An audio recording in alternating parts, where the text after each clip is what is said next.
moins qu'on puisse dire, c'est qu'on commence petit. Dans Starter, voici la Renault Twingo de première génération, 1993, année de sortie. Cette voiture fait 3,43 m de long, 1,63 m de large et 1,42 m de haut. Présentée lors du mondial en 1992, qu'est-ce qui fait fondre les Français pour cette Renault Twingo? Eh bien, c'est tout d'abord son originalité, ses petits phares tout mignons qui évoquent celui d'une grenouille, sa ligne monocore qui tranche avec celle de la concurrence, à savoir à l'époque la Citroën AX ou la Peugeot 106 pour les françaises, et puis enfin ses couleurs, pas de gris disponible à l'époque, ni de noir, ni de blanc, mais plutôt du rouge, du jaune, du vert ou encore du bleu qui amène un petit peu de gaieté dans les villes françaises.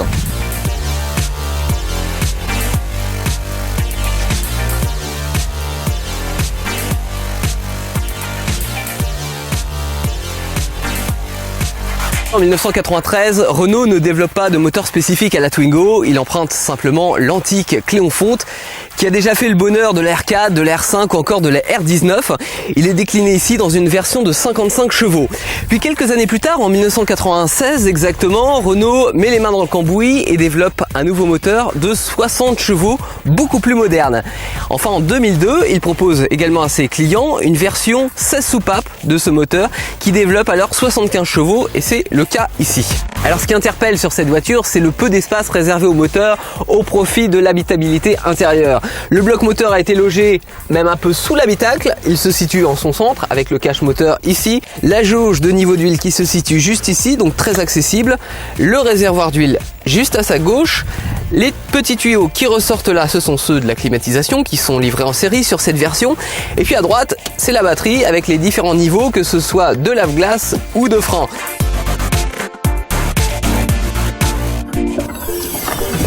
Alors forcément ici, ça va de petit à très grand. Et la force de cette Twingo, comme l'a voulu Renault, c'est sa modularité. On peut basculer les sièges dans ce sens-là, pour charger un gros objet par exemple, ou alors dans l'autre sens.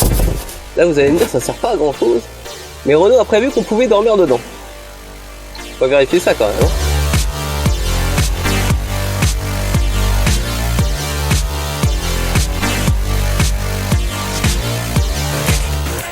Ah bah oui, effectivement, c'est faisable.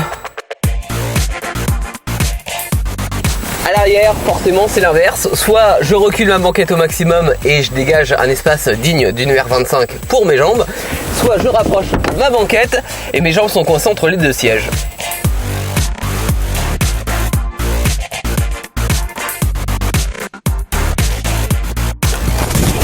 Alors, j'ai ramené tout un tas de bazar, on va voir si ça rentre.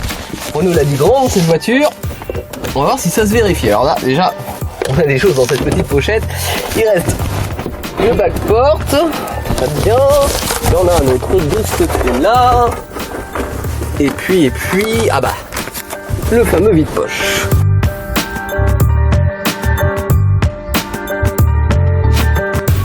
Alors avant de prendre la route, je vais mettre le contact et nous allons voir quelles sont les différentes commandes mises à notre disposition. Tout d'abord, les voyants qui s'affichent juste devant nous, qui nous informent sur la bonne santé du moteur, très important. Et puis au centre de la planche de bord, le compteur de vitesse, l'heure, la jauge d'essence. Et si j'appuie sur le bout du commodo, j'ai également accès au kilométrage total ainsi qu'au kilométrage partiel que je peux remettre à zéro quand j'en ai envie. Sur la gauche, au centre et à droite, les ouïes d'aération qui sont réglables et qui se ferment avec ce petit bouton rotatif. Si j'appuie ici, le dégivrage arrière se met en route. Si j'appuie là une première fois, c'est l'anti-brouillard arrière qui s'enclenche. Et si j'appuie une deuxième fois, l'avant se met également en route.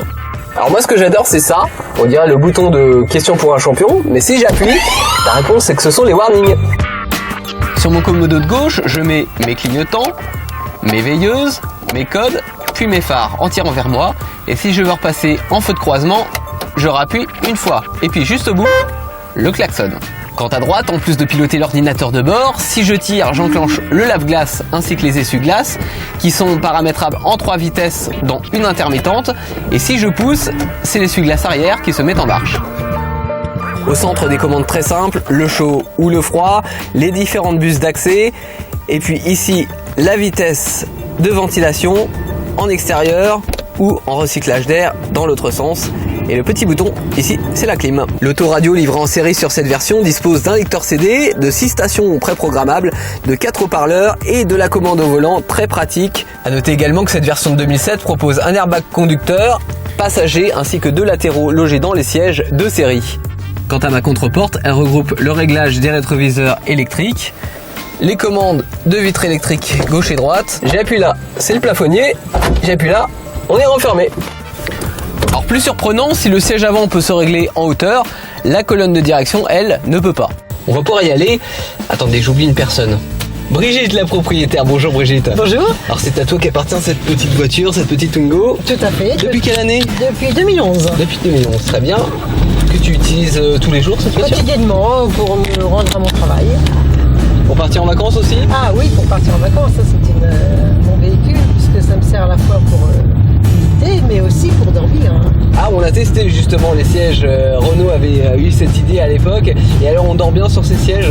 Eh bien écoutez, tout à fait, ça demande un petit aménagement assez rudimentaire, quelques coussins adaptés à la bonne taille, des rideaux, un petit peu, et puis voilà, un bon duvet et c'est parti. D'accord, donc c'est pas qu'une voiture qu'on utilise pour la ville, c'est aussi une voiture des vacances, une voiture de la campagne, une voiture d'autoroute. Voilà, une voiture qui est multifonction, on va dire. Malgré son petit moteur, on l'a vu tout à l'heure, c'est quand même à 1 litre de 75 chevaux, donc ça autorise quand même un usage un peu plus polyvalent que le petit 60 chevaux qui est disponible sur les versions de base.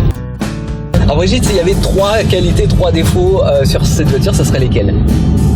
Bon, au niveau qualité, ça va être relativement simple. Oui, donc c'est une petite voiture qui a une consommation tout à fait raisonnable sur route. On est sur 6-7 litres. Et puis le fait que ce soit effectivement très facilement modulable en fonction des besoins, ça c'est une très grande qualité pour moi. Au niveau des inconvénients, qu'est-ce qu'on va dire? Peut-être, bon, effectivement, si on fait de très longs trajets, c'est peut-être un peu bruyant et peut-être pas très confortable. Mais bon, on l'entend, le bruit, c'est l'utilisation première. Le bruit du moteur. Voilà. Voilà, vous l'entendez aussi, je pense. C'est vrai qu'on le ressent bien dans l'habitacle et ça, j'imagine que oui, à vitesse élevée, à 130 km/h, c'est voilà, peut-être un peu plus présent. Sur un très long trajet, ça peut être un petit peu pénalisant. Une anecdote de route? Oh, de route peut-être pas, mais effectivement quand elle est en mode camping-car, on va dire entre guillemets. Ça c'est peu banal. Hein. C'est toujours un petit peu la curiosité des gens autour qui sont avec souvent de très gros véhicules et qui se demandent bien comment je vais pouvoir dormir dedans et qui finalement viennent me voir, posent des questions et ils semblent tout à fait intéressés. Et alors la question finale, es-tu satisfaite de cette voiture? Ah bah tout à fait, ça je la recommanderais effectivement parce que justement elle prend pas de place, c'est facile à se garer en ville. Les utilisateurs de Renault Twingo d'ailleurs l'ont bien compris puisque cette voiture a été fabriquée 14 ans, ça n'est pas pour rien je pense. Effectivement.